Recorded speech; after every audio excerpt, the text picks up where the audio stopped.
Say good morning to everybody. Good morning. I'm going to be reading Exodus, the 10th chapter, and I will be reading out of a Holy Name Bible containing the Holy Name versions of the Old and New Testaments, critically compared with ancient authorities and various manuscripts, revised by the late A.V. Traina of the Scripture Research Association. And Yahweh said unto Moses, Go unto Pharaoh, for I have hardened his heart and the heart of his servants, that I might show these my signs before him, that thou mayest tell in the years, and that thou mayest tell in the years of thy son and of thy son's sons what things I have wrought in Egypt, and my signs which I have done among them, that he may know how that I am Yahweh. And Moses and Aaron came unto Pharaoh, and said unto him, Thus says Yahweh Elohim of the Hebrews, How long wilt thou refuse to humble thyself before me? Let my people go, that they may serve me. Else, if thou refuse to let my people go, behold, tomorrow I will bring the locusts into thy coast, and they shall cover the face of the earth, that one cannot be able to see the earth, and they shall eat the residue of that which is escaped, which remaineth unto you from the hail, and shall eat every tree which groweth for you out of the field. And they shall fill thy houses, and the houses of all thy servants, and the houses of all the Egyptians, which neither thy fathers nor thy fathers' fathers have seen, since the day that they were upon the earth until this day. And he turneth himself and went out from Pharaoh. And Pharaoh's servants said unto him, How long shall this man be a snare unto us? Let the men go, that they may serve Yahweh their Elohim. Knowest thou not yet that Egypt is destroyed? And Moses and Aaron were brought again unto Pharaoh, and he said unto them, Go serve Yahweh your Elohim. But who are they that shall go? But Moses said, We will go with our young and with our old, with our sons and with our daughters, with our flocks and with our herds will we go, for we must hold a feast unto Yahweh. And he said unto them, Let Yahweh be so with you, as I will let you go, and your little ones. Look out, for surely your intentions are evil. Not so. Go now, ye that are men, and serve Yahweh, for that ye did desire. And they were driven out from Pharaoh's presence. And Yahweh said unto Moses, Stretch out thy hand over the land of Egypt for the locusts, that thou mayest come upon this land of Egypt, and eat every herb of the land, even all the hail hath left. And Moses stretched forth his rod over the land of Egypt, and Yahweh brought an east wind upon the land all that day, and all that night. And when it was morning, the east wind brought the locusts. And the locusts went up over all the land of Egypt, and rested in all the coast of Egypt. Very grievous were they. Before them there was no such locust as they, neither after them shall he be such. For they covered the face of the whole earth, so that the land was darkened. And they did eat every herb of the land, and all the fruits of the trees, which the hail hath left. And there remaineth not any green thing in the trees, or in the fields of the herbs of the field, through all the land of Egypt. Then Pharaoh called unto Moses and Aaron in haste, and he said, I have sinned against Yahweh your Elohim, and against you. Now therefore forgive, I pray thee, my sin only this once, and entreat Yahweh your Elohim, that he may take away from me this death only. And he went out from Pharaoh and entreated Yahweh, and Yahweh turned a mighty strong west wind, which took away the locusts, and cast them into the Red Sea. There remaineth not one locust in all the coast of Egypt. But Yahweh hardened Pharaoh's heart, so that he would not let the children of Israel go.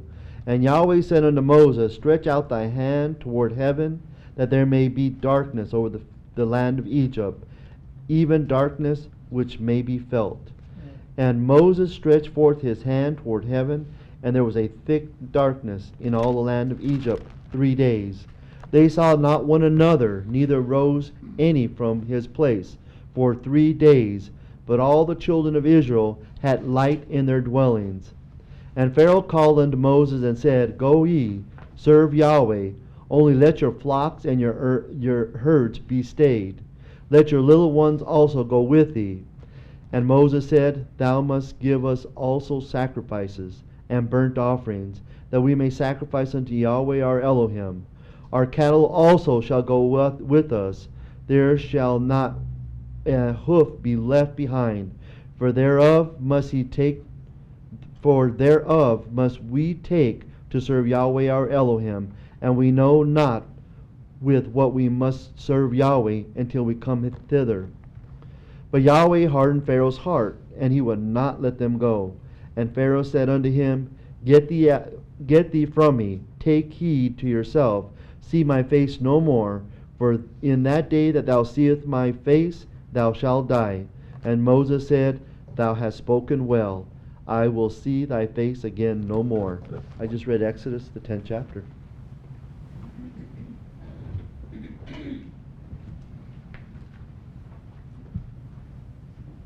And our speaker this morning will be the Dean of the Albuquerque Branch School, Dr. Fred Allen, Jr.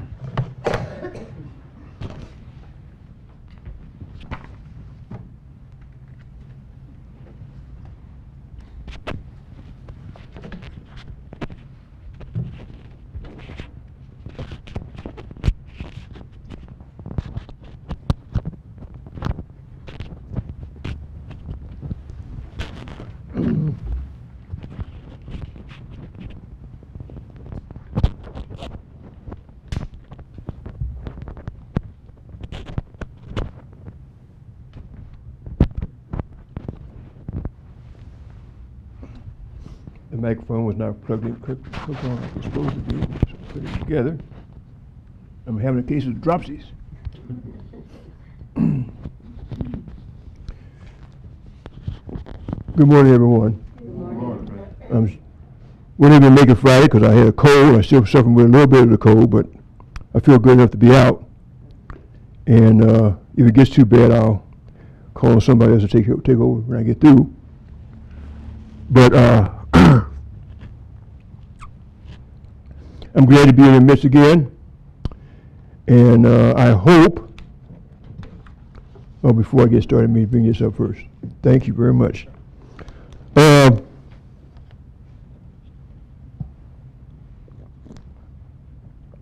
Charles Sanchez and his wife Denise, they're in Oceanside, California this weekend, and James Schaff, he's in Las Vegas this weekend. He will be back tomorrow, Tuesday, and Charles will be back Wednesday. And everybody sent their love to everyone that's, been in contact with some people from New York and all, and they all sent their love to you, the committees. And I just thought I'd give you an update on what's going on that I know of right now. And I'm glad to see so many of you here today, and I guess it's probably appropriate to say Happy New Year. Okay. Now I got all that off my mind. Okay. I gave an assignment about 3 weeks ago. Has everybody read the assignment, did the assignment? Okay. I'm asking this first. I want to find out where you all at then. Now, how many of you reread it? I hope it was a reread. When you read it the first time and you read it this time, did you get any more out of it when you read it? What I had assignment was reading from the 7th chapter to the 12th chapter of Exodus. Okay. Did anybody get any more out of it than we read it or anything? Or I'm just trying to get some heads are shaking yes, some shaking no, some okay. I'm trying to get a feel for where you all at and that type of thing before we go on. Why I did this was because I wanted us to look at some of the events we have in our Bible a little bit more closely and be able to understand some of the things that's happening with them. First of all, I want you to read Exodus 3:15 to the end of the chapter. Exodus 3 and 15. Mm-hmm. And Elohim said moreover unto Moses, Thus shalt thou say unto the children of Israel. Now pardon me, just a minute. This is Moses at the burning bush. This is a conversation going at the burning bush. So I want you to know the time frame. This is when it's happening. Read. Yahweh, the Elohim of your fathers, the Elohim of Abraham, the Elohim of Isaac, and the Elohim of Jacob, has sent me unto you. Mm-hmm. This is my name forever, and this is my memorial unto all generations. Go and gather the elders of Israel together, and say unto them, Yahweh Elohim of your fathers, the Elohim of Abraham, of Isaac, and of Jacob, appeared unto me, saying, I have surely remembered you, and have seen which is done to you in Egypt. And I have said, I will bring you up out of the affliction of Egypt unto the land of the Canaanites, and the Hittites, and the Amorites, and the Perizzites, and the Hivites, and the Jebusites, unto a land flowing with milk and honey. And they shall hearken to thy voice, and thou shalt come, thou and the elders of Israel, unto the king of Egypt, and ye shall say unto him, Yahweh Elohim of the Hebrews has met with us, and now pray let us go 3 days' journey into the wilderness, that we may sacrifice to Yahweh our Elohim. And I am sure that the king of Egypt will not let you go, but by a mighty hand. And I will stretch out my hand and smite Egypt with all my wonders, which I will do in the midst thereof, and after that he will let you go. And I will give this people favor in the sight of the Egyptians, and it shall come to pass that when ye go, ye shall not go empty. But every woman shall demand of her neighbor, and of her that sojourneth in her house, jewels of silver and jewels of gold, and raiment, and ye shall put them upon your sons and upon your daughters, and ye shall recover from the Egyptians. Now, that's what Yahweh told Moses at the burning bush. I'm trying to say it to you, I'm trying to let you also understand and know Yahweh and the power he possesses. He's declaring at the burning bush what was going to take place down in the land of Egypt before time. Then you know he has the power to bring to pass whatever he declares. So I'm trying to read that first. So you see what he's telling them what's going to happen when he goes down to the land of Egypt, how Israel is going to be treated and all. Now he gives them a charge to go down in the land of Egypt. And at the same time he says he's going to harden Pharaoh's heart. He was to go down to deliver the children of Israel out of the land of Egypt. But he said he's going to harden Pharaoh's heart. Now this was done that they might realize, they might know that Yahweh is the Elohim, or the creator of heaven and earth. Now here's the Egyptians. Now the Egyptians, I forgot some papers I meant to bring with me. I didn't put in my briefcase. But the Egyptians worshiped many gods. They had many gods. And all the gods had names. And be aware that Moses, he was raised up in that environment for 40 years. So he knew they had different gods, and had different names for their gods. That's why in the same 3rd chapter he asked, who should I say sent me? So you know which God sent him. He thought maybe one of the Hebrew gods sent him down there. But he gets a name he's never heard of, Yahweh. So he's going down with the name of Yahweh into a land that knows nothing about this God, by his name. So he's going down there with that, okay, and with the rod, okay. Now, when he goes down there, and now when you all did this reading that I asked you to do, the ones that did read it, I'll put it that way.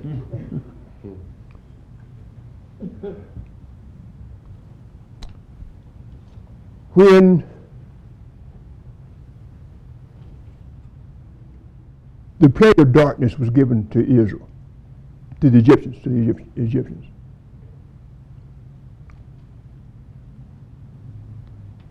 How would you know, or how did you know, that Yahweh had already told Israel up front See what they were going to do.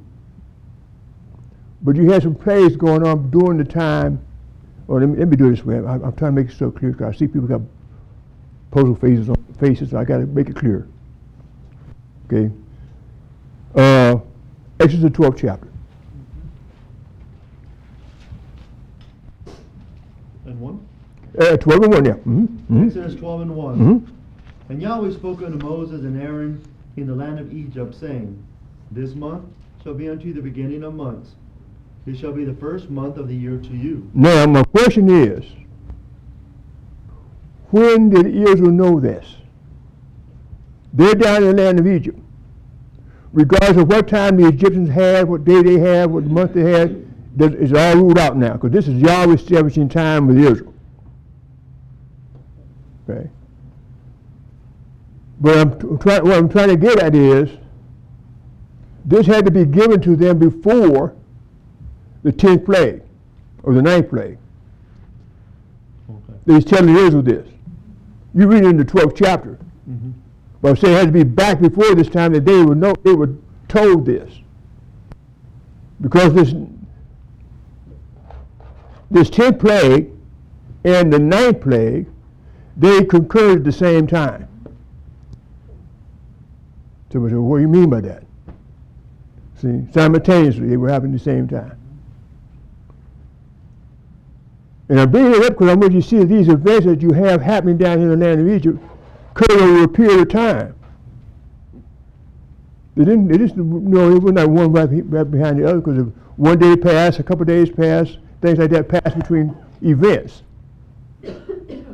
But all this was to allow Pharaoh to reconcile or to look at it in his understanding, to realize he's up against something he can't win. But Yahweh had to keep hard in his heart. So you see why Dr. Kenny many times said, don't let Yahweh to harden your heart.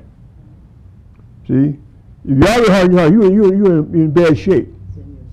You see how what's happened with Pharaoh. As he hardened his heart, Yahweh just kept on punishing him. And even his own people realized, you're fighting against their God. You can't beat him. We can't do the things he says do. See? Now I want you to keep in mind these things, because I'm trying to let you see the power of Yahweh working in the land of Egypt, and see how Yahweh is delivering from it, and also letting the people realize that they are confronting the creator of heaven and earth. Yes? So the 10th plague is the death of the firstborn, right? So the Okay. death of the 10th plague Mhm. is the death of the firstborn, Right? and the 9th is the darkness on the Right. could not be felt. Right. Okay. Could be felt. Thank you. And somebody said, well, what's so important about all that? We're going to talk about it in a few minutes, but I'm trying to make you, so you see that if the plague of darkness, well, okay, let me bring another one in on that. When did the Passover take place in Egypt? During the plague of darkness. Same time. Same time. Same night, yeah. Same night. See? So now you're seeing all these events occurring on the same night in Egypt.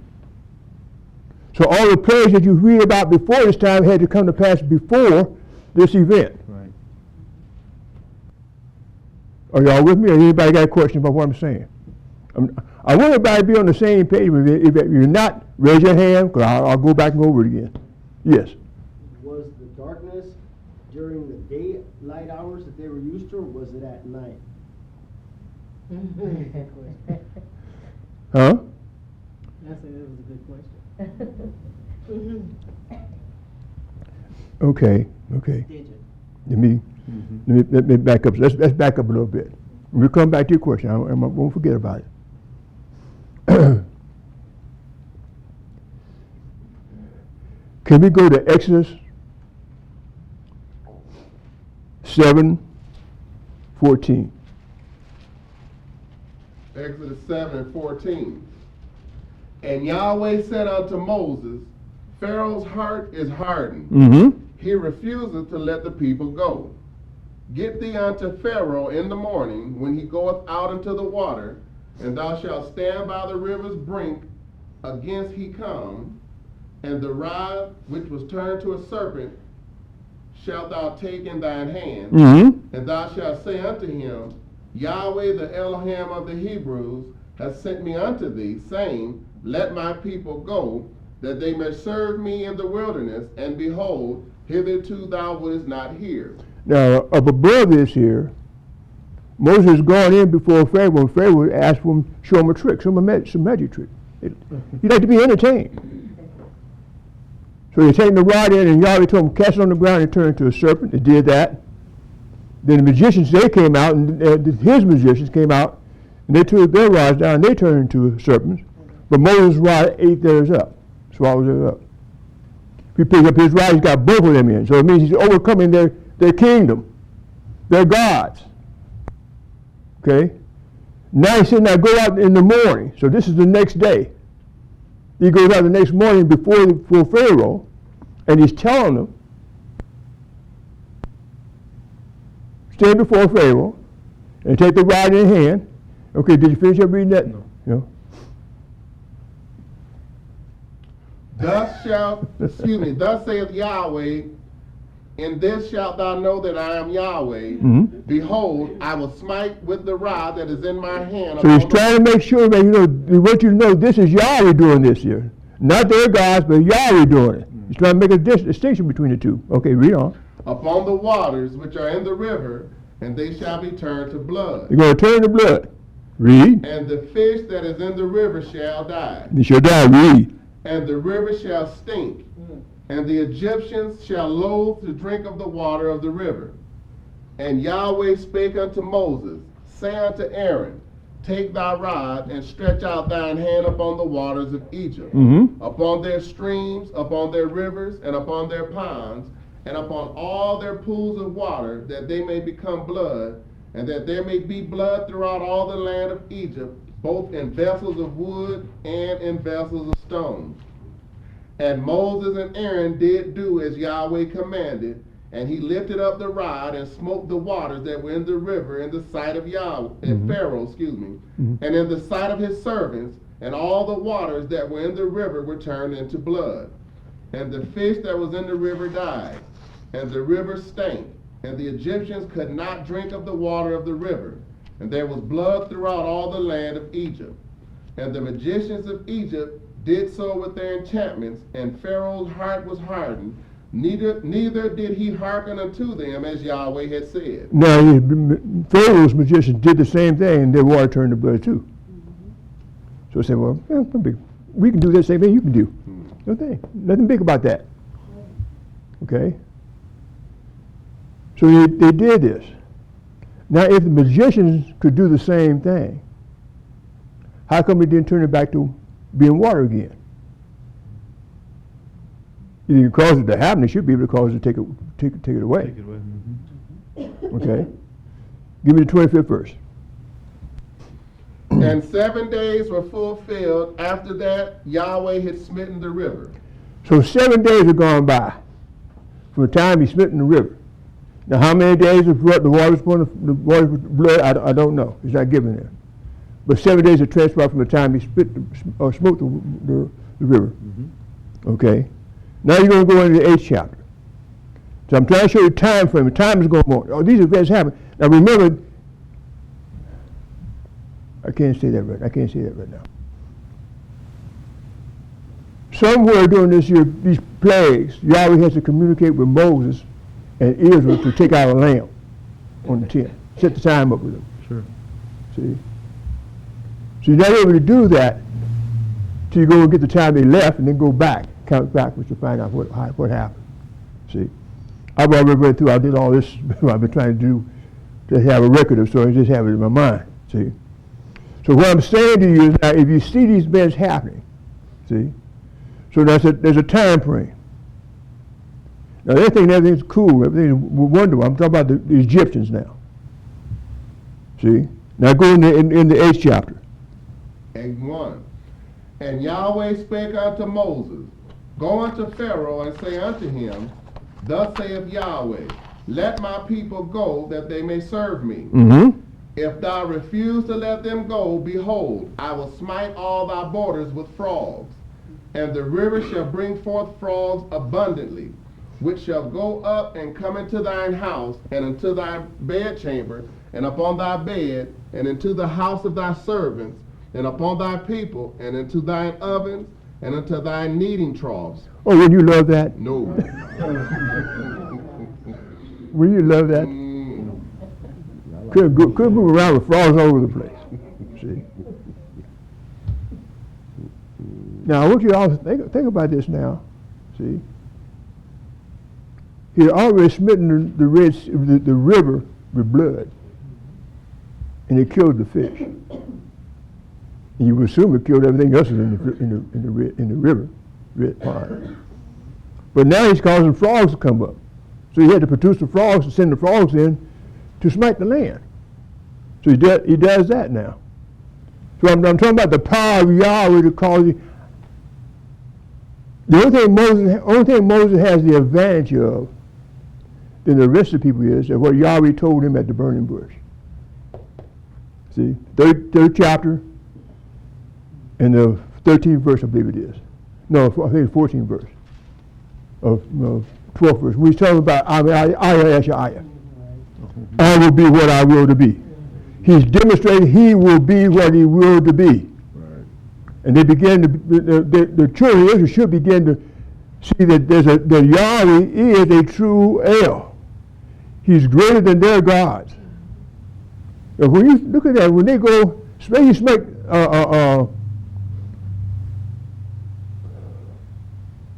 the rivers and the streams and the ponds, and they had a God that they believed that protected that river and the stream. They go and pray to that God for to get rid of the blood. They wouldn't do it. They had a God for the frogs. They prayed to the God of the frogs to get 75 frogs to go away. Wouldn't go. So these are gods they have in their minds, that they have concluded in their minds they worship. And yet when Yahweh plagues them with them, they couldn't, their gods that they put in charge of these type of events can't do nothing with them. So I'm trying to set the distinction between true God and the false God. Is what we're dealing with. See, but I'm trying to that, and you would think if you had all these frogs in your house, you'd let everybody go. See, but Yahweh hardened his heart, hardened him up. He refused to let him go. Right. So I'm just trying to set that up, okay?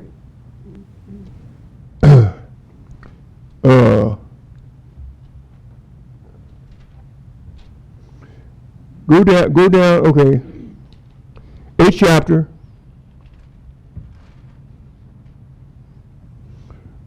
9 and 10, please. Exodus 8:9. And Moses said unto Pharaoh, set me a time when I shall entreat thee and for thy servants and for thy people to destroy the frogs from thee and thy houses, that they may remain in the river only. And he said, tomorrow. And he said, be it according to thy word, that thou mayest know that there is none like unto Yahweh our Elohim, and the frogs shall depart from thee, and from thy houses, and from thy servants, and from thy people. They shall remain in the river only. So now he went to Pharaoh and said, Pharaoh, where do you want him to go? Where do you want the frogs to go? He said, tomorrow. So it be. So Yahweh then goes out and Moses goes out and pleads Yahweh, and Yahweh took away the frogs the next day. Like he said, so another day's going by. So you had 7. The next morning it went out about the frogs. The next day after that, so you already got almost 9 days have gone by. Down here in Egypt. Okay? Ramona. In Revelation, those plagues, you know where the water turns to blood? Huh? In Revelation, is John looking at the same thing when the water turns to blood in Revelation, like the 16th chapter? In verse 4, the third angel poured his bowl on the river? And this, well, We're in a little bit different time frame than that. so it's a It's different, a little bit different situation at that particular time, okay. if I remember correctly. Okay.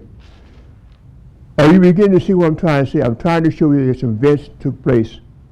Days went by. Where certain events happened, occurred. They're down in the land of Egypt. So now, okay, I brought that up now. Do I see what I'm going to do? How I'm going to do this now? Okay, now go to 8:16. Exodus 8:16. I'm gonna give you all a cheat sheet. I'm right there. There. You see where I'm at. Okay.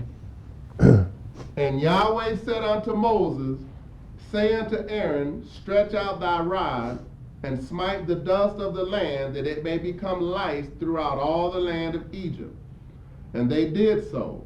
For Aaron stretched out his hand with his rod, and smote the dust of the earth, and it became lice in man and in beast. All the dust of the land became lice throughout all the land of Egypt. Now you got lice to deal with. Mm. Okay. I'm sure you love to have them around. No. Okay. Read on now. Let's read on. Yes, sir. And That- the magicians did so with their enchantments to bring forth lice, but they could not. So there were lice upon man and upon beast. Now the Egyptians, they tried to do it, but they couldn't do that. So now they begin to recognize that this one they're dealing with is greater than their gods that they have. Hmm. Okay? This is the third plague now. Okay? Now go down to the 20th verse. 8 and 20. And Yahweh said unto Moses, rise up early in the morning and stand before Pharaoh. Another day gone by. Got rid of the lice. Another day go by. Now go before Pharaoh to this day. See? You know what? Here's Pharaoh. You again? What you back here for now? Now. See? But read on. Lo, he come forth to the water, Uh-huh. and say unto them, thus saith Yahweh, let my people go, that they may serve me. Else, if thou wilt not let my people go, behold, I will send swarms of insects upon thee, Mhm. and upon thy servants, and upon thy people, and into thy houses, and the houses of the Egyptians shall be full of swarms of insects, and also the ground whereon they are. And I will sever in that day the land of Goshen, in which my people dwell, that no swarms of insects shall be there, to the end mayest know that I am Yahweh in the midst of the earth. And I will put a division between my people and thy people. Tomorrow shall this sign be. So they got a sign of tomorrow, so you'll make a difference between them. Now think about this now. You got flies. See? Let's try to get examples here. See, Rio Rancho was loaded with flies. No fly around here at all. And that would be a fly, you say a fly can go anywhere. But he's keeping the flies from going into the land of Goshen, where the children of Israel are. So he's showing the power he has to keep the flies from one area from another area. See? So he's causing that to happen. The flies come, okay? Did you finish that up? I said that's, you stepped at 24? Yes. So the first three plagues of Israel was part Continue to read down to the 9th verse. We're going to do some reading because I want you to see what's being said. Okay, read on. And Yahweh did so, and there came a grievous swarm of insects into the house of Pharaoh, and into his servants' houses, and into all the land of Egypt. The land was corrupted by reason of the swarm of insects. Mm-hmm. And Pharaoh called for Moses and for Aaron, and said, go ye, sacrifice to your Elohim in the land. And Moses said, it is not fitting to do so, for we shall sacrifice the abomination of the Egyptians to Yahweh our Elohim. Lo, shall we sacrifice the abomination of the Egyptians before their eyes, and will they not stone us? We will go 3 days' journey into the wilderness and sacrifice to Yahweh our Elohim as he shall command us.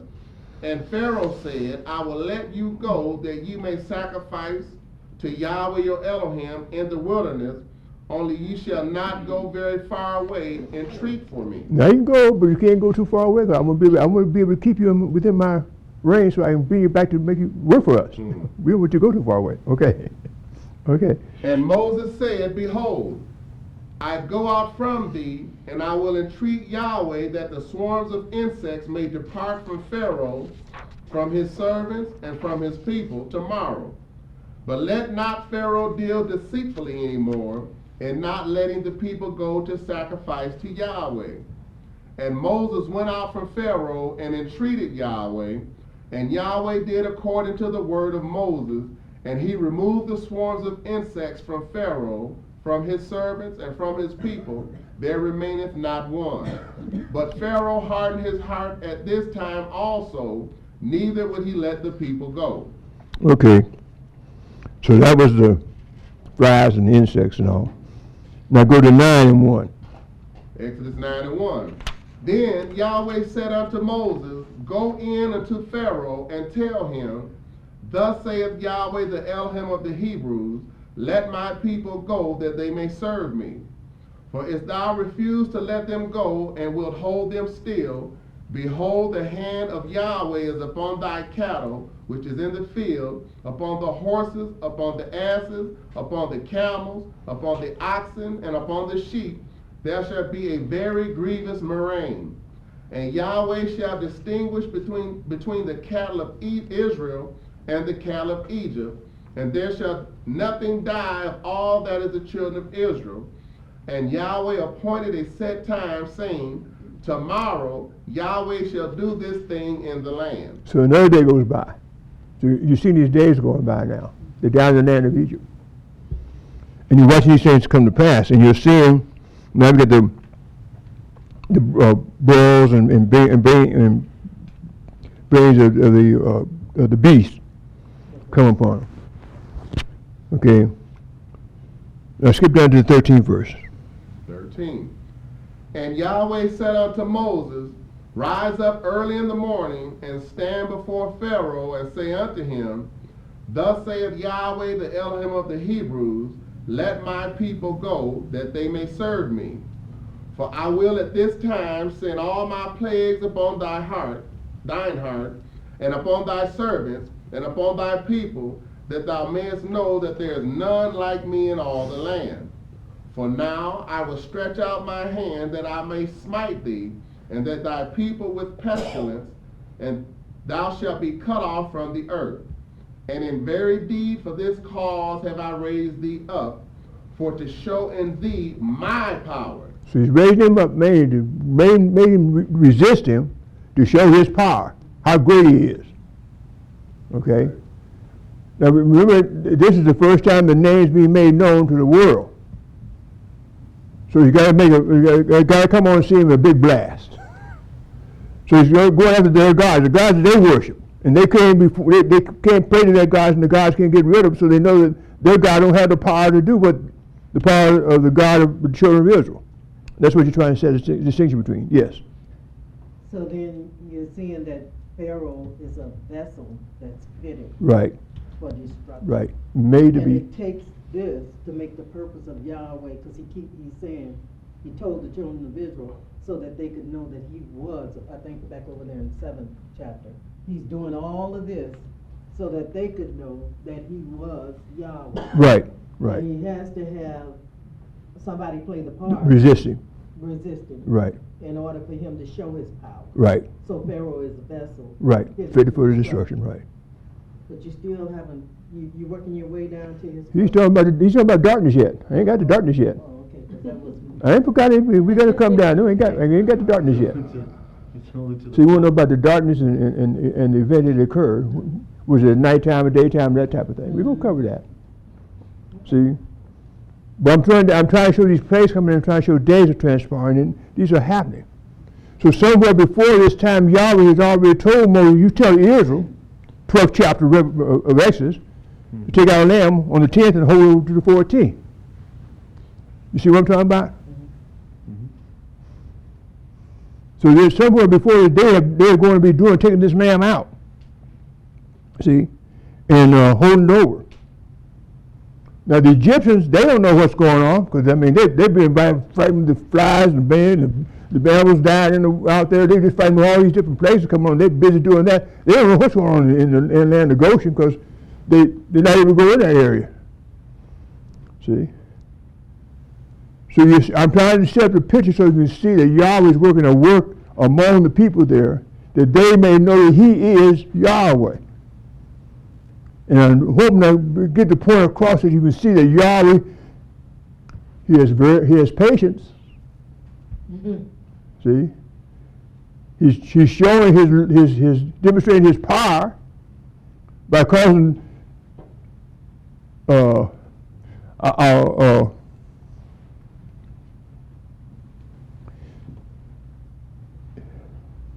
don't know if any of you have experience. I've done a lot of traveling, and when I'm driving down the road, I seen a storm come up. And I saw a storm come up, and a house, rain was falling on one side of the house, and the sun was on the other side of the house. Just plain, and that's just showing you the power to have rain on one side, and the other side of the house is dry as a cucumber. You know, so you see that. See. Yeah, so you see, this is the same thing Yahweh is doing with Israel down here. All this area of Egypt is all plagued. Here's a Goshen. They're not getting the plagues now. Okay, see, so they often and Yahweh has called them to take out a lamb on the 10th. See, so the month has started already before this time. See, He's told them that to be the beginning of the month with them. That's already been told them here at this point here right now. See. So all I'm doing now is showing these here things, these events are coming up here. Okay. Everybody with me? Anybody got any other questions before I'm going on here? Because I'm trying to set this up so you see what's really, because this is Yahweh demonstrating His power to separate righteous from unrighteousness. Good and bad, yes. So all these are happening between the 1st and the 14th. Huh? So all these plagues are happening between. Most of them, yes. Yes. April. Yeah. Mm-hmm. So you asked the question if we saw anything in this through the second reading.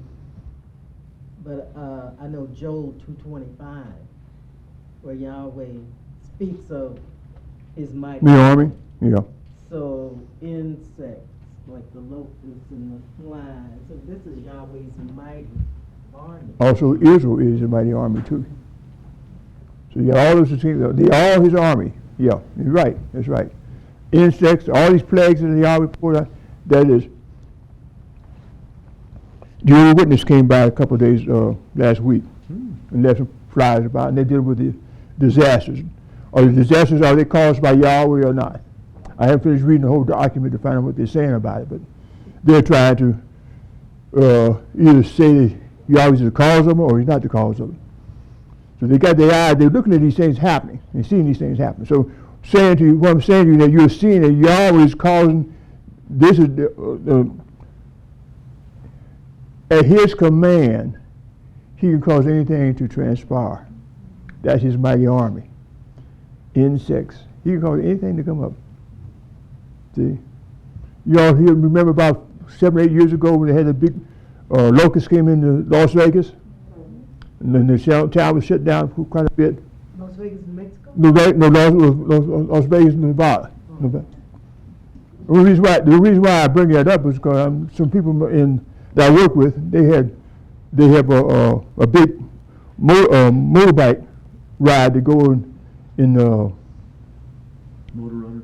in Las Vegas, or in Vegas. It's outside Las Vegas. Cross-country. Huh? Cross-country race or something?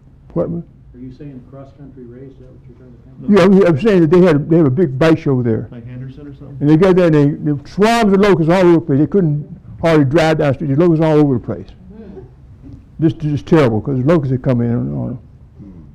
So you see, those are things that can cause devastation as well. And just see, well, y'all can visualize what kind of situation you have. See, And of course, everybody here be always swatting, killing everything that come in the way, trying to get them stop fighting for them. You be fighting all over, you be fighting each other trying to get rid of the flies and stuff. Now you got to have, just have one fly in the house. Just have one fly in the room, buzzing, hitting everybody, some his swami by you and go fly something, buzzing them. Just all, now he got a 1,000 flies in the house. You know you're gonna be bad off. See.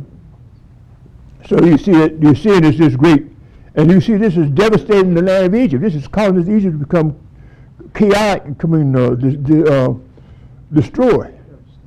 And you watch it when you see. We all recall these tornadoes go through a city and town. Take the bark off of trees, snap trees and water, put cars and trucks up in the air and bring them back down. I'm talking about the power of Yahweh demonstrating that. That's the only way to win. See? So you see, I'm just showing you the power of Yahweh being demonstrated down here, that you see that this is Yahweh also calling people getting their attention as well. See? Something's going on, and we got to recognize this thing. What's going on? So I'm saying all this so you see that these things happen, and they come upon, and you can see how the people would respond to this. You know how you would respond to them. You wake up the next morning and falls looking in your face. You would not like it at all, same thing. So they are the same. And so you have to see that Yahweh had to keep puffing Pharaoh up to resist him to make, because most men would let this take everything. People, me too for that. They just want to get rid of this stuff, get rid of the thing. But Yahweh's got to harden his heart to demonstrate his power. Okay. Now, okay, you know where I'm at now? We read that was 9. We're down to hell now, 7. 8 and 7, 8 and 18. 16. That's where I am now. Well, let's go to 8 and 18. No, wait a minute. Well, that's 8. It can't be 8 and 18. 9 and 18. Yeah, 9 and 18. Yeah, that's right. I got the wrong number in my paper. Behold, tomorrow about this time, I will cause it to rain a very grievous hail, such as has not been seen in Egypt since the foundation thereof even until now. Mm-hmm. Send therefore now, and gather thy cattle, and all that thou hast in the field, for upon every man and beast which shall be found in the field, and shall not be brought home, the hail shall come down upon him, and they shall die. Think about this now. Hail. Now, you all have seen small hail. If you go down to Louisiana and the northern little parts from Mississippi and that valley there, they get hail about the size of cantaloupe and baseball. Cantaloupe. They get some big hail. I'm talking about hailstorm. Now, he's telling them now, get your cattle out from the field and get them in the barn, in the house, get them away, or they're going to be killed. We don't look around and see what they do. Some people do, some people don't. See, read. He that feared the word of Yahweh, He that feared the word of Yahweh, among the servants of Pharaoh, made his servants and his cattle flee into the houses. they went out and got the cattle, made them flee, and brought them into the houses. Read. And he that regarded not the word of Yahweh, They regard the word of Yahweh. left his servants and his cattle in the field. Left them in the field. Read. And Yahweh said unto Moses, stretch forth thine hand toward heaven, Mm-hmm. that there may be hail in all the land of Egypt, upon man and upon beast and upon every herb of the field throughout the land of Egypt. So you got some that feared Yahweh and some that didn't fear Yahweh. The ones that did fear him, they brought the cattle in. Then Yahweh said, okay, go out and let the hail come down. Now remember again, this is only in Egypt, not in Goshen. Right. Okay, read on. And Moses stretched forth his rod toward heaven, and Yahweh sent thunder and hail, and the fire ran along the ground, Mhm. and Yahweh rained hail upon the land of Egypt. Mm-hmm. So then it came, so at the command of Yahweh, it came down. Okay, read on. So there was hail and fire mingled with the hail, very grievous, such as there's none like it in all the land of Egypt, since it became a nation. Mm-hmm. And the hail smote throughout all the land of Egypt all that was in the field, both man and beast. And the hail smote every herb of the field, and brake every tree of the field. Okay. Only in the land of Goshen, where the children of Israel were, was there no hail. Okay, so we see, okay. Then you hear Pharaoh sending for Moses and Aaron and have them coming, and they said they're sinning all this, the same thing happens with them. Okay, that's hail, no, hail. Just mind Okay. every tree. Huh? That's a big hail. Somebody saying something? Yeah, well, Yeah. Where's your, It says, broke every tree of the field, that's a big hail. with the hail? Yeah. Yeah, the big trees down here. I mean, we're talking about some hail, folks. I mean, we haven't seen it. They're talking about baseball size. You see places they have on the weather forecast, you have hail about the size of baseballs. We're talking about baseball size of stones. See, they come here, an animal on the head. I mean, you knock them, kill them, you know, beat them a couple of times, but and I don't think you're gonna be out there telling them to stay still. You got to compete with that kind of stuff. No. See, and even the little bitty hail hit you, you have to try and get your own, but something to protect yourself from it.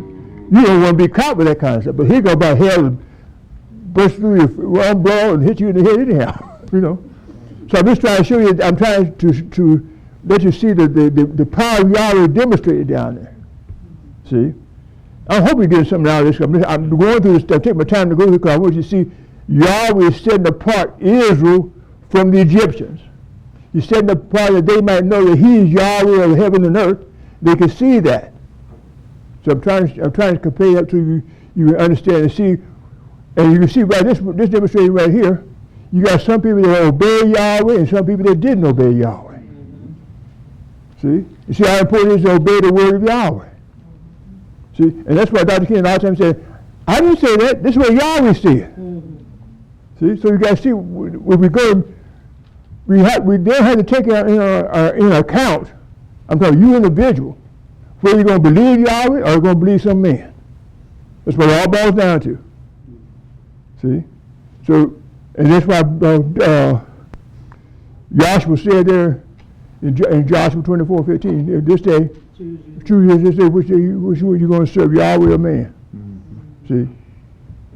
So that's where you got to make a decision. But I'm trying to show you this is Yahweh demonstrating His power down in the land of Egypt.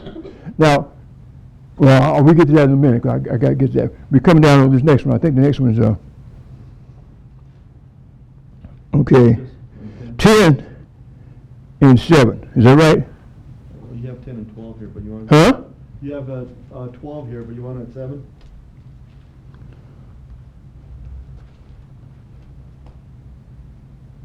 Where you at now? What do you mean?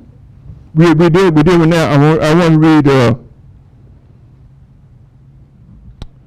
This is what you're going to have to keep in there. This is going to be the warning heart. You're going to read in the. Okay.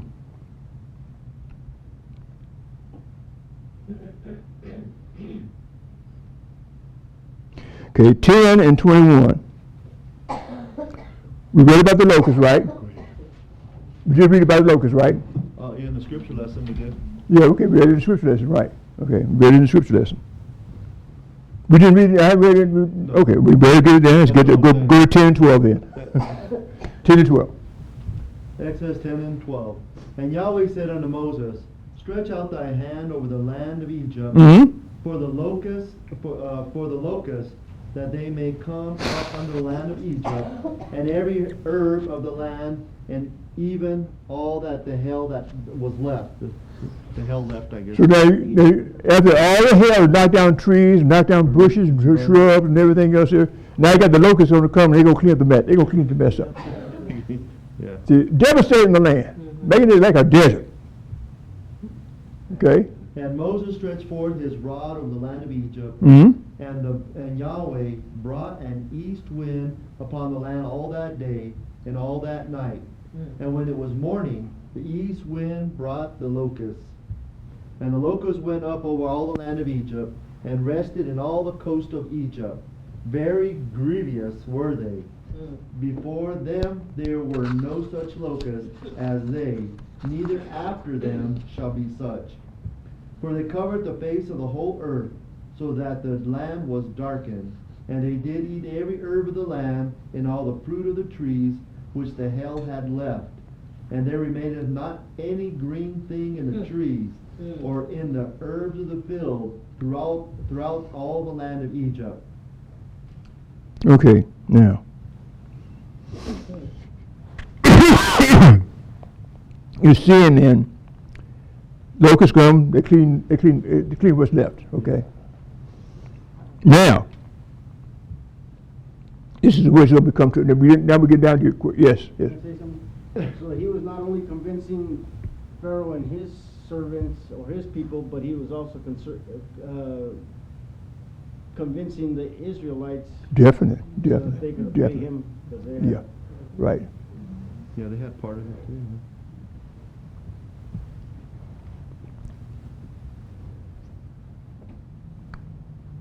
When Yahweh told him at the burning bush, he said, "What's that in your hand?" He said, "A rod." Remember? Okay. So he had this rod. I'd like to try to demonstrate it in a way. And to me, I think this came a little bit short. Anyhow, it gives you the point across. He had a rod. Now, he'd been walking around with this rod for 40 years. From the time he left Egypt up to the burning bush. And it's always been a rod. See? And he's standing up here before the burning bush. And Yahweh says, "What's that in your hand?" Because he's doubting whether Israel's going to accept him when he goes down to the land of Egypt. He said, "What you got in your hand?" And he said, "A rod." He said, "Cast it on the ground." He cast it on the ground. When he cast it on the ground, it turned into a serpent. And his response, naturally, it was real enough for him to run away from it. You see that? That's what the book reads about it. See? And he said, "Go pick it up by the tail." So he had to go and pick up the rod by the tail. When he picked it up by the tail, now, most people say, "Well, that's dangerous to pick the serpent by the tail. His head come around and get you, no." But you watch him on the show, you watch them what they do. They go for the tail. See? And you see what happened now. He did give him two other signs. Now he had to go down in before Israel and tell them that he's come down to deliver them out of the land of the Egyptians, out of the hands of the Egyptians. So he had to demonstrate these signs before them that they might believe or convince them, hopefully convince them that he's going to do that. But they always had doubts. They had even doubts when they got to the Red Sea, they was even doubting. So I'm just trying to say people are just stubborn. See? Hard-headed. You see why Moses got so fed with Israel and all that. See, but that's the way they were. See? Okay, yes. Fred, what exactly almost did the Israelites look to the Egyptians for a way of worship, or what were they into? Who? The Israelites? The Israelites. I mean, were they just as heathen as the Egyptians? Okay, the Israelites, all they had was what? What? Hope. Hope. About what? Yahweh would deliver them. Yahweh would deliver them. Genesis 430 years they had hope. Where did they get that? Where Where did they get that notion from? did they get the okay, okay, that's a good question. Genesis 50 and 25. Genesis 15 and 25. 50 and 25, right? 50? 50 and 25. Wait. Maybe 24 and 25. Maybe 24 and 25. 50 and 50, 24? 50, 24. Well, I said 25 didn't sound right. Joseph said unto his brethren. Now this is Joseph now. See? They've gone down in Egypt, they've been in Egypt for a while. That's how they got them. He's getting ready to die. See? She's telling them, making them swear. See? They put their hands on his thighs to confirm the promise, the oath that they're making. See? You tell them, read what he says to them. And Joseph said unto his brethren, I die, I die. and Elohim will surely visit you. Now he says Elohim will surely visit, so that gives them hope. Elohim was going to visit, or God was going to visit them. Remember, that was the place of God. Okay, read on. And bring you out of this land unto the land which he swore unto Abraham, to Isaac, and to Jacob. Mm-hmm. And Joseph took an oath of the children of Israel, saying, Now, he made an oath, it's binding now, an oath between the children of Israel and him. Read. God will surely visit you. I will surely visit you. You Read. shall carry up my bones. You from shall hence." take out my bones when you go out. Read. So Joseph died, being 110 years old. Uh-huh. And they embalmed him, and he was put in a coffin in Okay. Now, they had that in their mind all along, being delivered. It was 400 years. Yes. Because when a lot of times, I'm glad for the question, I am too. it takes us back to the Abrahamic promise. Yep, yep. That, he promised them that he was gonna bless them, but first, you will have to go down into a land and that you know not of and be evilly That's true. entreated. That's the 15th chapter of Genesis, right? This is, yeah, and the Right. 12th. Right. And this is what has happened. Israel had to go down into the Bondage, land right, of Egypt. right. And they were evilly entreated, so what they had was that hope of being delivered. So they had no particular, they're watching the Egyptians. Huh? Then I'm trying to get a mind frame for them. They're just watching the Egyptians worship all these gods. Well, that is well, and some of them probably got involved in some of that too. Okay, and because they see, it seems like the Egyptians are being blessed. They have crops, they have, Yep, you yep. know, and they have all these gods. So I'm trying to get, well, what were they just had a hope? And they Well, were- they're not. You're getting an idea what I want you to get. I want you to see how the Egyptians were, how the Israelites were. Because this is where you get the power. Right. You see the power of Yahweh working in the land of Egypt. You see all this devastating that's going on. And you see how Yahweh separated between Israel and the Egyptians. See, he has that kind of a power. And by you knowing that, it should then make you more conscious that he just has the power to know what you think and what you don't think. And he can separate whether you believe or don't believe. Maybe I can't, but maybe I know he can. That's what I'm trying to show demonstrated down here. Okay, yeah. It appears that whatever the condition that Israel was in when they were in Egypt, they were unhappy. Because when you look at Exodus 3 and Yeah, I've heard it cry. 7, Mhm. it says, Yahweh said, I have surely seen the affliction of my Mhm. people which are in Egypt, and I have heard their cry. They're crying, whatever the condition is, they don't like it. Right. I've heard their cry by reason of their taskmasters. Mm-hmm.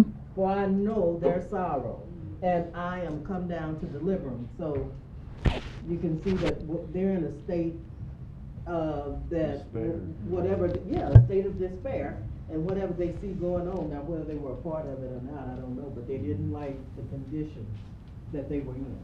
Okay. Well, they probably didn't like the bondage. Oh, sure, it would. Bondage. Would you? No. No, but I mean, if I was down there, I would be tempted because it looks like these Egyptians are being blessed. You know what I'm saying? Yeah, oh yeah. Well, you do the same thing. Here we are, this little school here, this little place on San Pedro, little big building on San Pedro. We don't have no stained glass windows, we don't have no plush carpets, we don't have no lush chairs. We don't have none of those type of things. See? And we say, well, how come we're not being blessed with that? Oh. Have you ever thought about being content with what you have? Because it could be a lot worse. It could be with no tent. We could have no roof over our heads. See? But the point I'm trying, and the only thing y'all bring up is good. I want that input. 'Cause I want you to think. I did this mainly because I want you to think about how blessed you are, to know what Yahweh can do for you when you see the contrast between the Egyptians and the Israelites. See? Now I'm trying to zone in on this answer to your question. Now we get ready to deal with your question now. See? But what you got to see these things.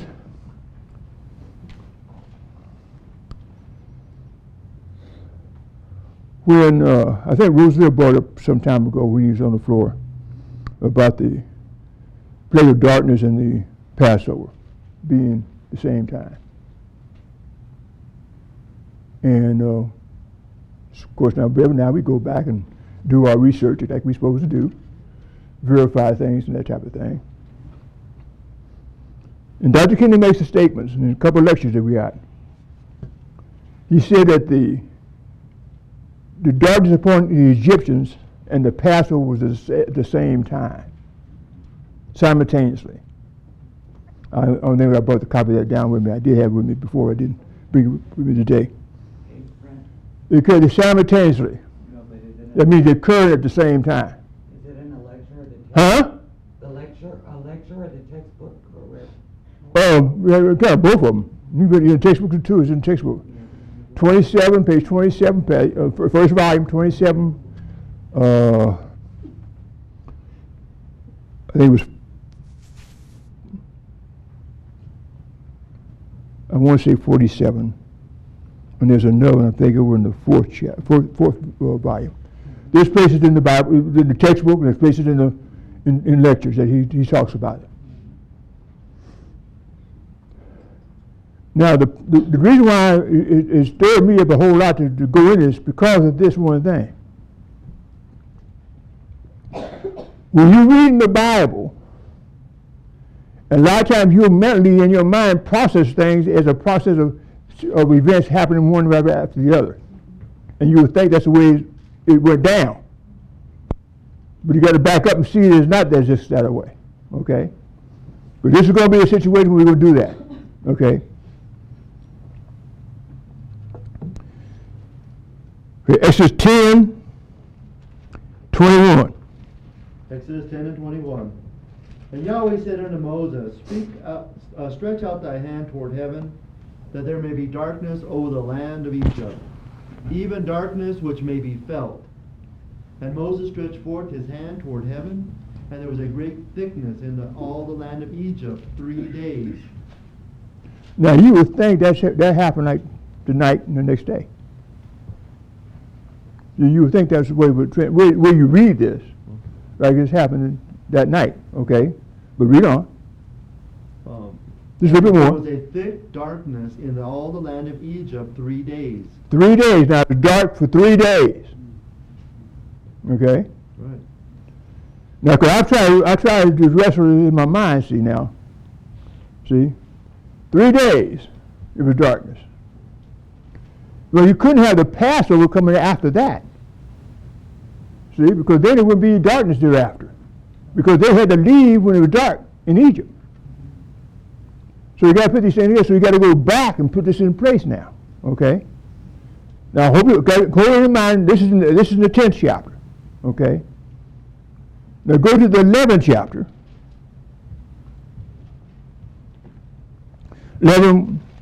11:4-7. The Exodus 11 and 4. And Moses said, Thus saith Yahweh, about midnight will I go out into the midst of Egypt, Mm-hmm.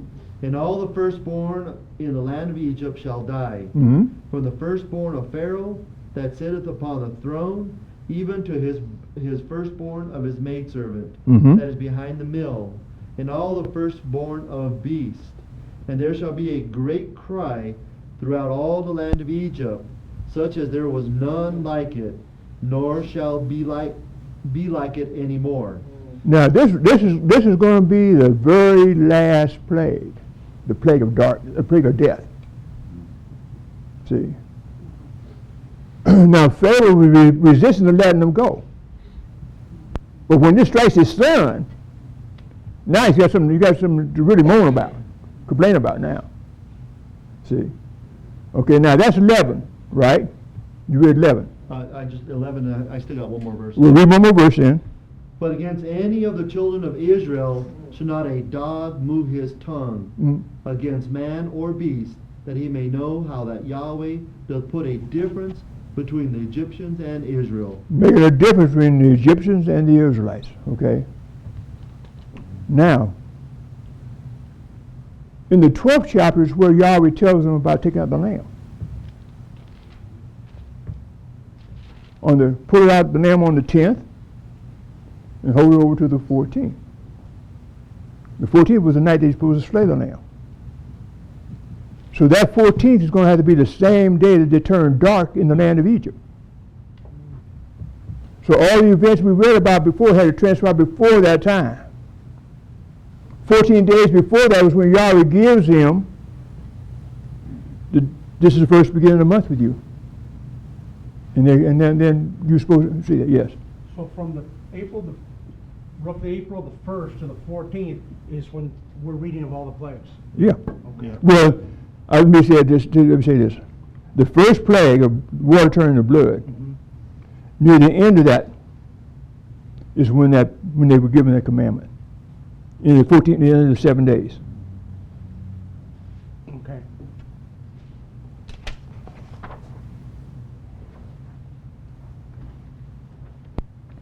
I didn't make enough. I could have made copies for everybody, but if anybody wants a copy, I'll bring a copy down for them. Okay. So what I'm saying to you is that you'll see, the your line that's on this piece of paper, you'll see, that's just the regular days of count, it's count time. Right. So I'm saying that the 10th, when they took the lamb out, Right. where I get the 10th, that's the 14th. Right. Count 14 days backwards, and get it back, it's gonna be around during the week of the flood, Okay. Of with the water turning to blood. Okay. Okay? You got that? Y'all want to see that? I'll make some more. I'll bring some more copies. And anybody want them, just tell me. I'll bring some more copies down. Okay, now I did that much of it. So what you're saying is that the 3 days of darkness that could not be felt is the same night that we're talking about here. The first night of the 3 days of darkness. Okay, the first night of darkness. Right, Okay, all right. right. Starts on the 14th. So this is the night of the 14th. There, the 14th. Okay. See. And that's why they had to take out a lamb that on the 10th. They had to do that 4 days ahead of that Understand time. what you did 4 earlier. days ahead of that time. Gotcha, okay. Because the darkness did not affect, The Israelites. they had light in their. They had lights in their dwellings, right? So they could offer up the lamb. Right, They could right, move right. out. Yes. So this will go along the same line that Mario asked you. Was that a phenomenal light? Was that, it says, that was Joshua there? Making that division? Mhm. Well, that's that division off first, by them not being a part of the plagues. Right. Then it come down to this plague now when he says it's going to be darker in Egypt. The Goshen won't be dark; it's going to be light. So now they're separated now by the phenomenal cloud and divided between them and the Egyptians. Yeah. Now, going all the way back to when Moses, after he comes into Egypt, is he already talking to Hoshea or Joshua in the tent, and he's gonna let him and Aaron know what's going on? To the best of my knowledge, yes. Okay. To the best of my knowledge, yes. I have no way. I don't have no way of real pinpoint. I'm just asking because just listening to your lecture, I pointed that when I looked at the tent, so. You still see. The only way Moses knows anything about Joshua is Aaron was told by him to go meet him. So he brought him back down in that Egypt. Brought him back down in Egypt. Told this guy told me to meet you out in the wilderness. That's all I know about it. But still, at this time, Moses doesn't know really who he is yet. No. He doesn't know who he is. He's down there, and he's telling them what to do. Okay. I got you. I got you all to think. That's why I want you all to think. Man, I'm sure it's all this morning. I hope you all awake this morning. And I see y'all been awake. So I've seen everybody's been awake. So that's good. At least I got a awake crowd today. Yes, sir. One. Did he know that it was? Huh? At what point did Moses know that was Joshua? Oh, way later. We'll talk about it another time. I'll get it down way later. That's another lecture all on its own. That's coming up though. It's coming up. Yes. So they're leaving out the last night of that plague, the No. 3 days of darkness. No, before that. Huh? Before that. Give it to me. Give it to, What I'm trying to say is this. The 14th, 13th, yeah, the 11th, and the 10th. right. They take the lamb out on the 10th, right? 1, 2, 3, 14. This is the 14th. This is the same day it's turned dark.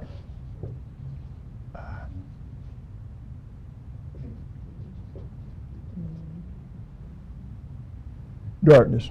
I know it's supposed to be dark now. Anybody say, well, this guy can't write, I can't. So that's the first day. Oh, I see. The second day, third day, fourth day. 15, 16, 17. Question. Somebody say something? He's still answering. He said the your- darkness started on the 14th. Darkness 15. How did Pharaoh pursue him? Huh? How did Pharaoh pursue him? We don't know where you at. But it's dark. Yes. Stygian dark. They didn't move. Couldn't. You got a lot of questions, and you bring a lot of questions that I have in my mind, but I'm trying to go by what Dr. Kenny said. And when he saw it, I didn't. Pharaoh, because his son dies at midnight, he goes and confronts Moses about it that same night. They kept the Passover the same night. Which is? During that same night, Pharaoh comes to him. I think you got it there. Where is it at? I'm way behind pages now. That should be in the.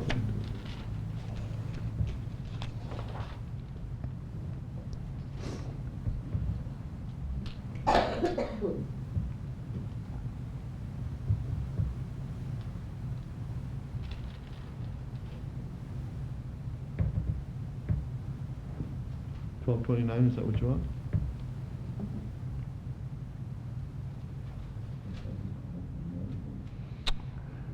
The Egyptians and Moses.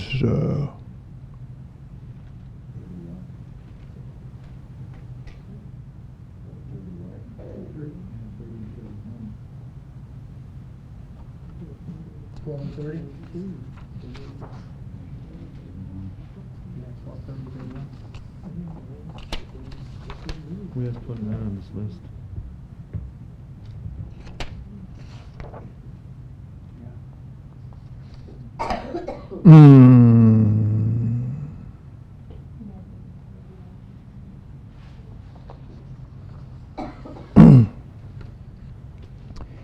He tells him, he goes in, Pharaoh goes into Moses.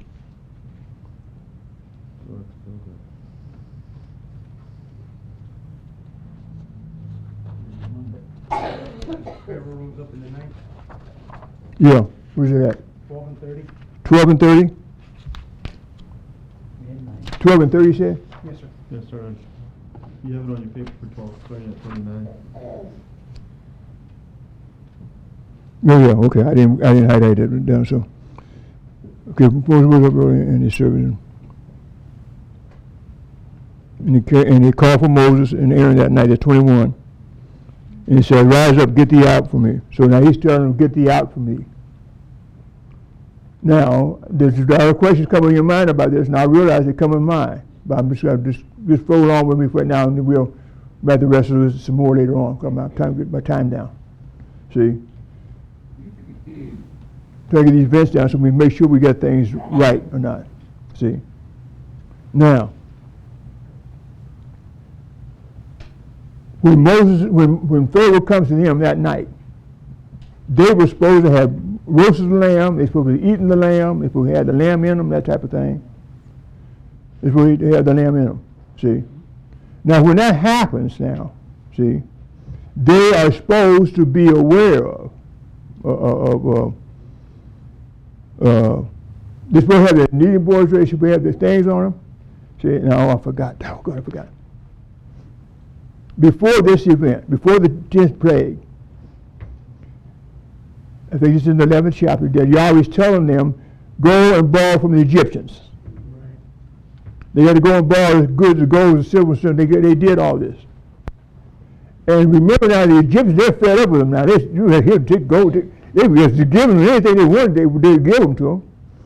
Because they knew that the Yahweh was for them and against them. So they were willing to give those the stuff they needed up. So they did that. So when they did that, now they got all this stuff in there, and they got to pack all this stuff in when they be ready to leave out that next morning. It's dark in Egypt now. but that morning. See? They're going to get out early in the morning. Now, as they depart, after Pharaoh comes and says, let them go, and they go, they start leaving out that night. But they in night. The Egyptians, they're in darkness yet. See? I got to pinpoint all this stuff now, see? See? Now, 14th. What did they do on the 14th now? Okay, class, what did they have to do on the 14th? What did they do? They slew the lamb. Huh? They slew the lamb. They killed the lamb, what else? Huh? Hit the blood. Draw the blood from the vessel and take it, put it on the door of the houses. All this has happened on that 14th, the night of the 14th. That's the beginning of the 10th plague. I mean, the 9th plague. See? The beginning of the 9th plague. Also, the day of the 10th plague.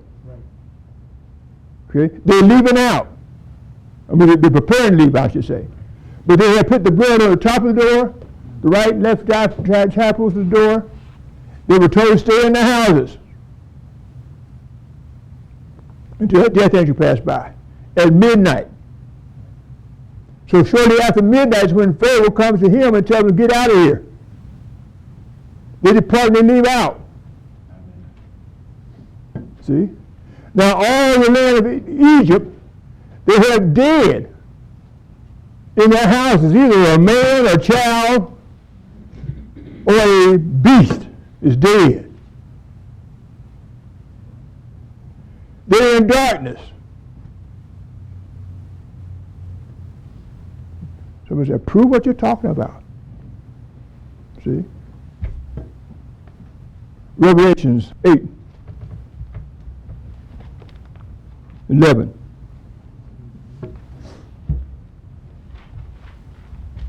We talk about this from time to time. We don't talk about it maybe enough, but we talk about it from time to time. Revelations 8 and 11. Mm-hmm. And the name of the star is called Wormwood. And the third part of the waters. 11:8? What's it? 11:8 just say. I'm sorry, I did 8 and 11, my bad. My bad, I'm sorry. Thank you, Vic. Thank you. Revelations. I lost one on that one. Okay. And their dead bodies shall This is lie- remember, this is John looking back. Right. Okay? Now, when y'all look what up here on the board here.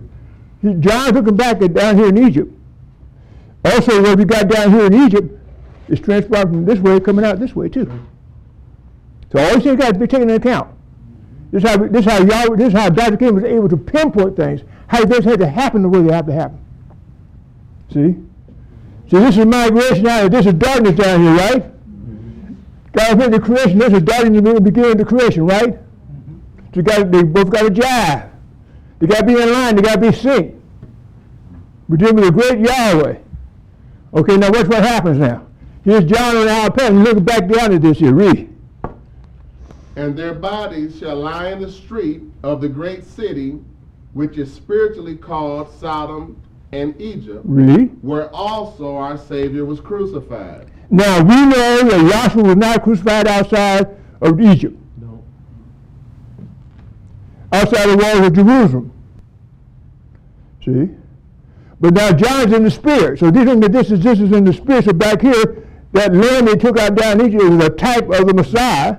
And they took the blood and put it on the lambs of the door and the two doorposts. That was a type of the lamb being slain down in the land of Egypt. That was the first sign. Huh? That was the first sign of the crucifixion. Well, yes, yeah.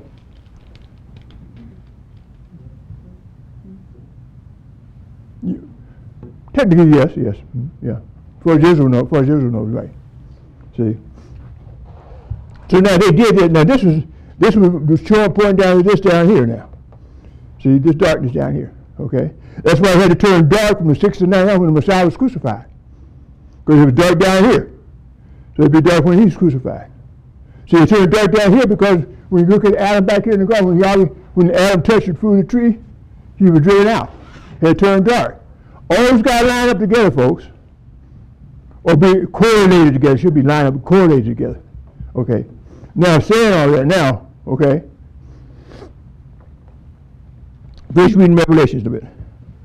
And they of the people and kindreds and tongues Mhm. and nations shall see their dead bodies 3 days and a half. 3 days and a half. You'll see their dead bodies. 3 days and a half. See, remember Messiah's in the heart of the earth 3 days. See? So now, we're looking at they're coming out of the land of Egypt now. 3 days. Could be a little bit more. And shall not suffer their dead bodies to be put in graves. Uh-huh. They couldn't bury the dead. They were in darkness. Y'all gave Pharaoh enough time to go tell Moses, get them out of there. They left out. See? And after they let them out, then they said, oh, wait a minute, we let all the help go. We got to go get them. So it was hard to go get them then. See? But by this time, they got into the mouth of the Red Sea. See? Okay. So the 3-day journey was the 15th, 16th, and 17th?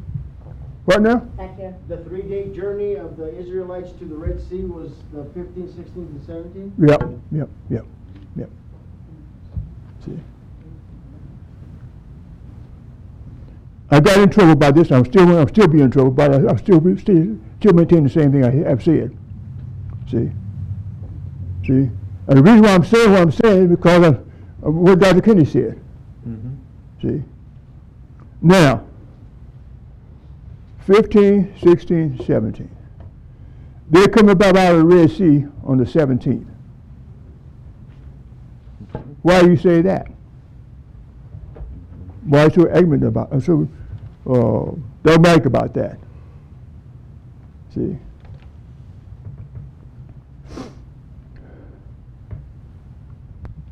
Genesis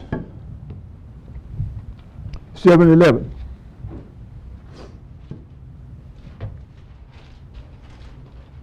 Genesis 7 and 11. Mm-hmm. In the 600th year of Noah's life, In the 600th year of Noah's life, in the second month, in the second month. the 17th Okay, day, wait a minute, second month. We're getting time now. See? When the Israelite had handled a dead body, they could not keep the Passover until a month later. This was done in the first of the month, so the second month.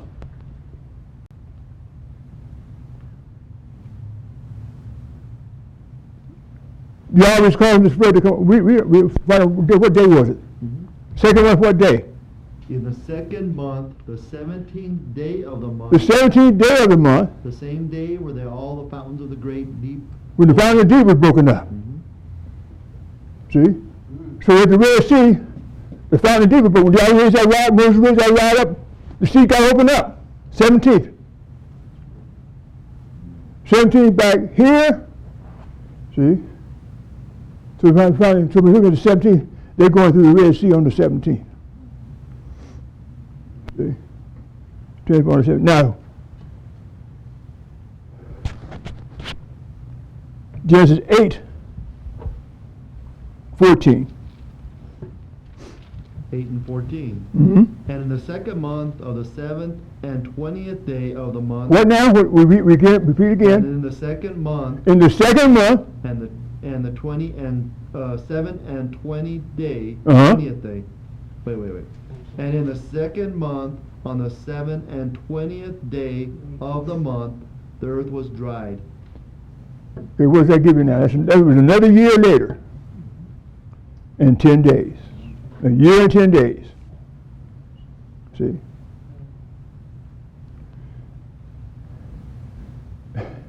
And look, folks, and I can see Dr. Kenny was just a champion of mathematician, math. See?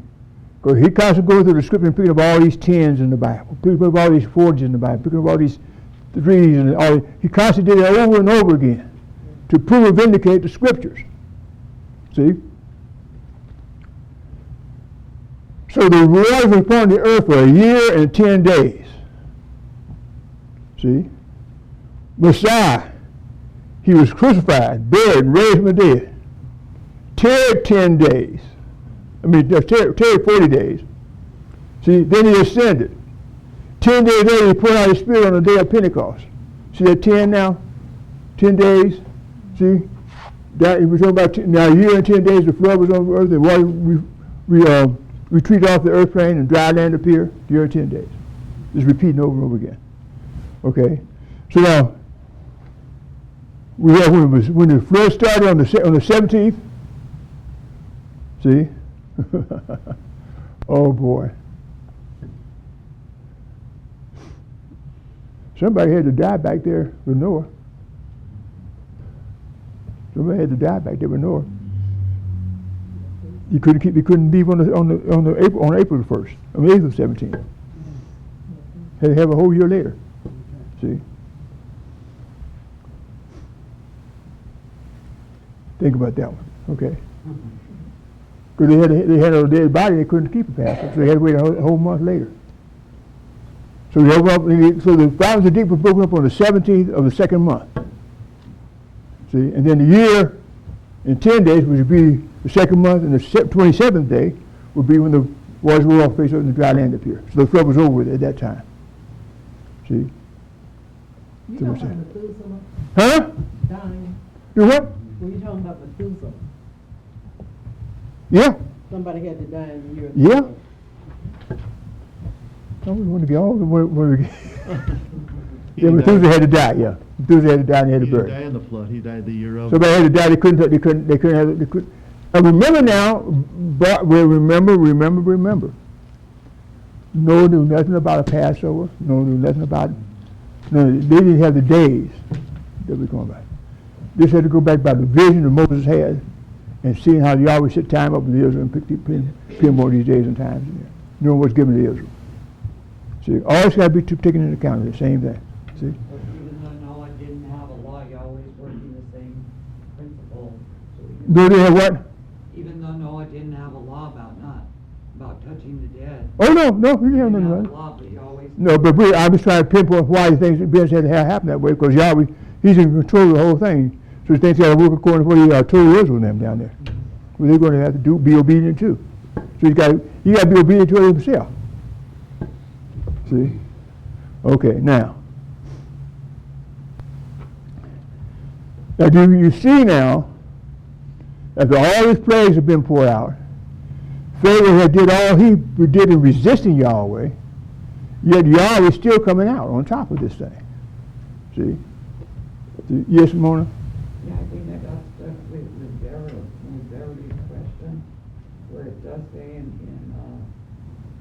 Exodus 10 that the Egyptians didn't see one another, or did anyone rise from his place for 3 days.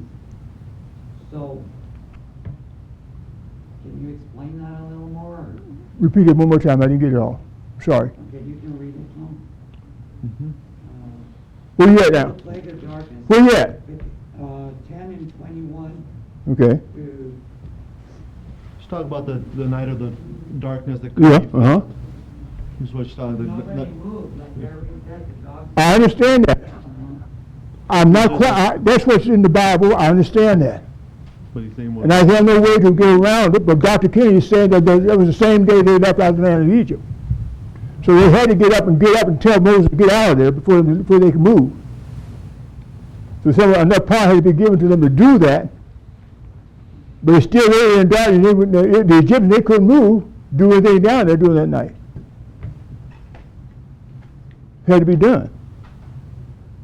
See, I'm just saying, I have no recourse, but to say that Yahweh had to cause them to be able to go and get to Moses and tell Moses to get them out of the land of Egypt the same night.